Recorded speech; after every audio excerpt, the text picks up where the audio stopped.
नमस्ते साथीहरु, आज चाहिँ हामी है बुधबारे हाट लाग्दो रहेछ। कति अब थाहा पनि थिएन, कतिलाई त थाहा पनि छैन होला अहिले पनि हैन। यो हाम्रो यो सीताराम पार्कदेखि चाहिँ सिधै यहाँ पनि तपाईहरु आउन सक्नुहुन्छ है। सिधै यो बाटो जानु पर्यो हैन त। सिधै यो डाँडा घुमा चढ्ने बाटो छ। त्यहाँदेखि उतापट्टि कुन ठाउँ हो? नाम के भन्छ त्यहाँ?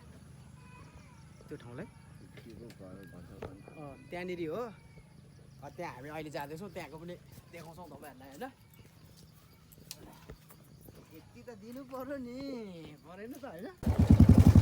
उताबाट पनि मङ्गलाबारेबाट पनि आउनुहुन्छ भने उताबाट पनि छ।